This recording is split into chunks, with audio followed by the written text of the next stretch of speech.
Hey guys, if you're thinking about moving to the Dallas-Fort Worth area, we are going to take you through a list of 7 things you need to know before you move here. So if you're just starting out, this is a great place to start. And if you stick around to the very end, we're going to talk about tornadoes. Ooh.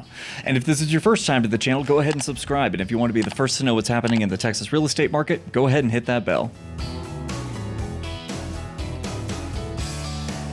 Hey y'all, welcome to the channel. My name is Tom Jung. And I'm Jack Lisenby. And we're local Dallas-Fort Worth real estate agents. If you are looking to move to the area, these are kind of the top things that come up all the time. So we help a lot of people relocate to the area. That's kind of our thing. Do a lot of new homes, all that kind of stuff. So we're going to talk about all kinds of stuff today, the stuff that you need to know. And then, we'll get down to affordability, the trailer park terror, also known as tornadoes, all that kind of stuff. So kicking it off, property taxes. Yeah, so this is the one that we get the most questions on, like hands down. We get people calling, texting. There was like a blog post from years ago that we still get questions about this on, is property taxes in Texas. Because as far as I know, I don't think any other state does it quite the same way.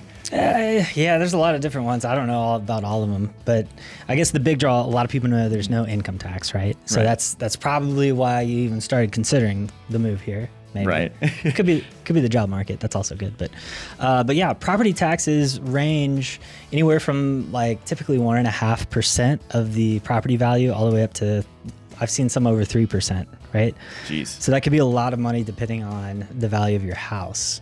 And so that's a big thing that's affecting affordability, which we'll talk about here in a little bit. But yeah, you think about it, you get $1 million house out here, you're paying $30,000 a year in taxes. Yeah. So definitely something to keep in mind. On the upside, it's really nice to be able to click through QuickBooks, and then when you get to the state tax portion, just click skip. Yeah. And then also there are some exemptions here and there, and that's for future. But the reason I bring this up is a lot of people are trying to figure out what their price range is going to be, and that's definitely something you need to factor in. If you've got pre-qualified in another state that maybe doesn't have the same type of property taxes. So it's one thing to keep in mind. Number 2, school districts. So we have a lot of them. They are not all created equal. So if you have kids, that's going to be probably one of the biggest factors that's going to, I guess, determine where you're going to be staying. Yeah. So unfortunately, like we're based out of Fort Worth, not great school district. No, and yeah, actually we're helping people move because of the school district. Like currently we have some clients that are doing it, but like it's also weird because some of the school districts, like you were saying, Fort Worth is huge. So we've got good schools in Fort Worth, but we've also got really bad schools in Fort Worth. And so our average is just kind of like not very impressive. Yeah, and if you watch the rest of our videos, we got a ton on all the different suburbs, the different neighborhoods in Fort Worth. We break it all down in those videos. And so subscribe if you haven't already. And then, we get a lot of our data from niche.com. And then, anytime we hear, a lot of people saying one thing or another, of course, we'll let you guys know what's going on. But yeah, that kind of leads us into the next one, which is lifestyles. And so this is one of the things that, like, whether you're looking at Dallas or Fort Worth, the lifestyles and the people vary vastly, right? I don't know. A lot of people probably put us into a little box. Some people think it's all cowboys and boots here in Texas. I don't know. I mean, there's plenty, but that's not everyone. I'm wearing like loafers right now. Yeah, really, it's kind of a rarity, unless you're in the stockyards. But so as far as lifestyles go, I mean, number one, you've got like your suburban life, right? And so there's a lot of popular suburbs around here because of their schools and everything else, tax rates, all that kind of stuff helps. And that's one of the things, if you are interested, reach out to us. We'd love to help you kind of navigate and narrow things down. But so you also have master plan communities if you're looking for something new and, something with a lot of activities. You have lake living. If you want to get away from the city, if you want to be a little bit more rural, we have that. What else? I mean, did you already say downtown? No, downtown. Yeah, I mean, there's plenty of spaces to live downtown. It's not the biggest downtown area, but they stack it high, so there's plenty of options. Yeah, yep. So we do have a little bit of that type lifestyle, especially like here in Fort Worth and even in Dallas. There's a lot of communities that are right next to the Trinity River, lakes, that sort of thing. So you can get a lot of that. You can kind of be in the city, but have the outdoor options as well. And then Of course, we do have ranching, we do have farming, all that kind of stuff. Barn dominiums, they're going to be big, guys. Yeah, a little bit further out. So that's the thing. It's like, it's such a vast thing. It's kind of hard to put lifestyles in a box. So if there's something that you're looking for, unless it's, being on the coast, the coast or mountains, it probably exists here in North Texas. So what's up next? Well, speaking of places to live, we're going to talk about the age of some of the houses around here next. Yeah. 'Cause that's a bit of a shock to some people. They come here and they think like, oh yeah, everything's going to be like 90s or newer. Texas is, we've been around for a while. Yeah.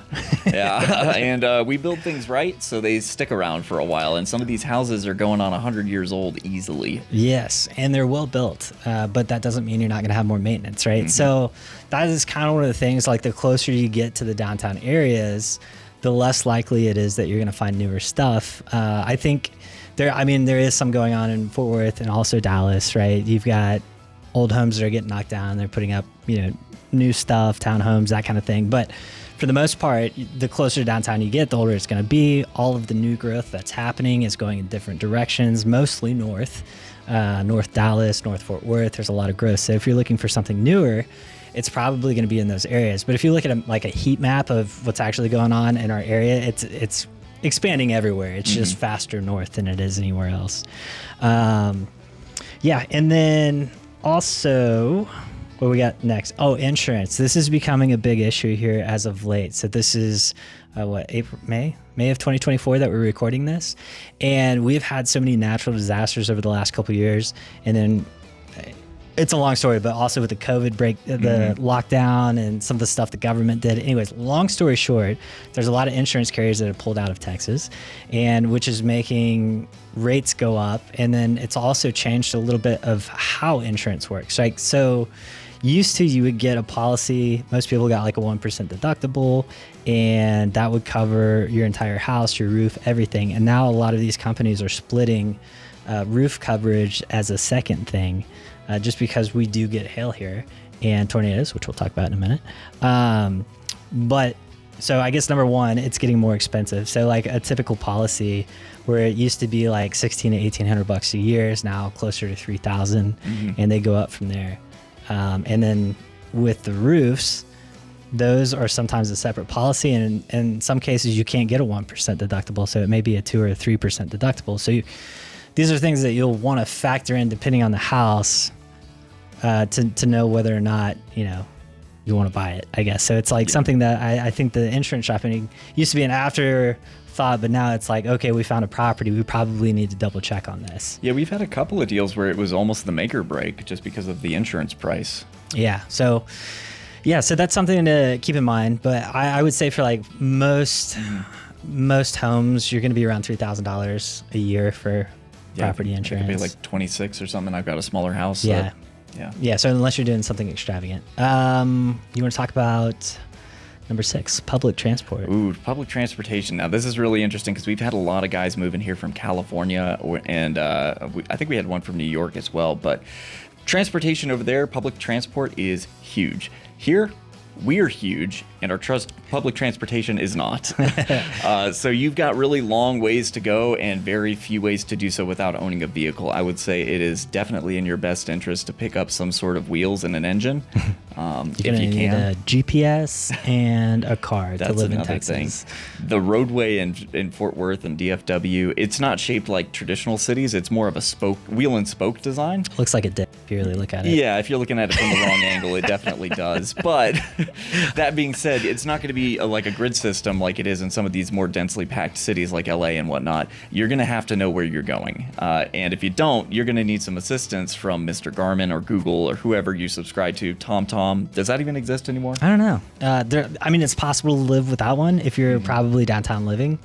But other than that, you're going to... We've got the DART system and the train system, but they're very select. Like, you're going to need to plan your route out. Yeah. There's Ubers and Lyfts and things like that. But and then affordability. Are we on affordability? Yeah. So, I guess that's the other thing. Okay, so this is my bonus.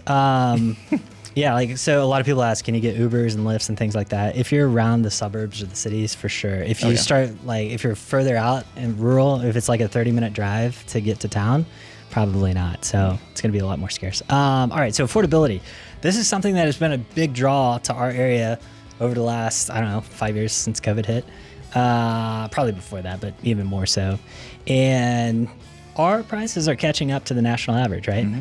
Yeah. So it started off, we were definitely the place you go to get the most bang for your buck. Now, as you look at it, it's almost on par with the U.S. average for cost of living, with the price of houses. So really, the biggest draw has to just be Texas itself, because people keep moving here. Yeah, I think the job market is one of the big reasons, right? But the affordability is just not what it used to be. Like, so, even if you're looking at buying an investment property, like to buy one in the suburbs is going to be very difficult, as far as like when you start factoring in your insurance, your taxes, and all of that, the numbers start to not make as much sense. And so if you're doing that, you want to look for the more high growth areas that are kind of on the outskirts, I feel like right now anyways. But yeah, affordability is going to be a thing. I think like our average price point for an entry level home here in Fort Worth is like the low to mid 300s, and in Dallas it's going to be like closer to 400. And yeah, it's just not getting, I don't see any relief anytime soon. We don't have enough houses. They're building new homes as fast as they can, and a lot of our inventory is locked up. And so for that reason, a lot of people are looking at new homes when they move this direction. Mm-hmm. So if you... Sorry. Yeah, I was going to say, those dudes up in San Francisco probably have their mouths watering right now. They heard entry-level house under $400,000. Yeah. But yeah. Yeah, but that's probably the only place where they're like, wow, that's cheap. Cheaper than some places, but yeah. And but apart from that, affordability... I mean, it's livable. Yeah, it's not what it used to be, but it is still decent. All right, cool. You want to talk about tornadoes? I do want to talk about tornadoes. So whenever I was a kid, you know what my favorite movie was growing up? Twister. Yeah, you're right. I was that dorky little kid that liked to play with Hot Wheels and pretend a tornado was throwing them around. So this is right up my alley. But I ended up looking up statistics on this, and I was shocked. I tell you, because we have nowhere near as many tornadoes in Texas as I thought we did. One thing that Oklahoma has us beat on. So if I pull up a statistic here real quick from the National Weather Service website, since 1950, there have been less than 300 tornadoes in Northeast Texas. And for how many times I hear the klaxon and all the radio things and whatnot, I feel like that number's really low. Yeah, I would definitely guess it was higher than that. Yeah, and by the way, the only reason we bring this up is because in the past month, we've had 2 people that we've worked with ask about tornadoes in the area as like a legitimate concern, and no fault to them, because I mean, it's a scary thought, but like we hear tornado sirens, it's like, okay, I don't see it. We're good. A lot of false alarms. Yeah. It just doesn't it's not really a concern. I've lived here my whole life, right? Yeah, same.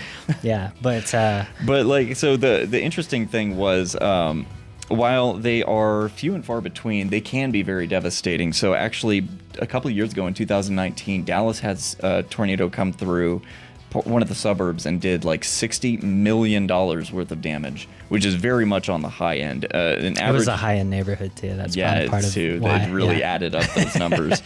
But an average tornado, it only does a damage about $684,000 worth of damage in a run, and with an average of it's about like a whole trailer park right there. Yeah, with an average of less than 4 a year.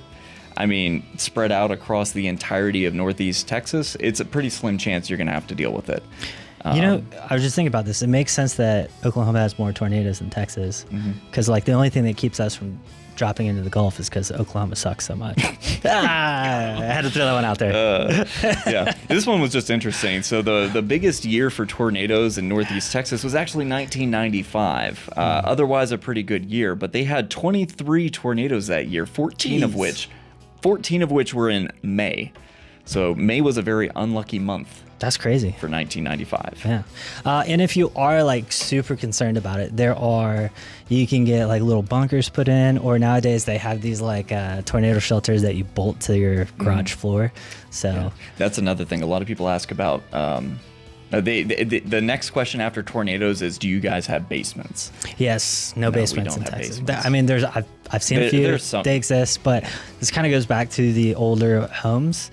Our soil, for whatever reason, causes a lot of shifting in homes here. It's very clay based, and clay just has shearing as opposed to compression with regular soil. Yeah. So when it comes to older homes, if that's something that you're looking at, you gotta think about that. Also, what kind of pipes it has underneath it. All that kind of, you know what? That's stuff we're getting in the We'll weeds save at it this for another point. video. Yeah. Make sure you keep watching. Yeah. But anyways, if you guys are interested in moving this direction, we'd love to hear from you. You can reach out. We've got a property search you can set up. You can also check out our Facebook page that is all about people moving to the Dallas-Fort Worth area.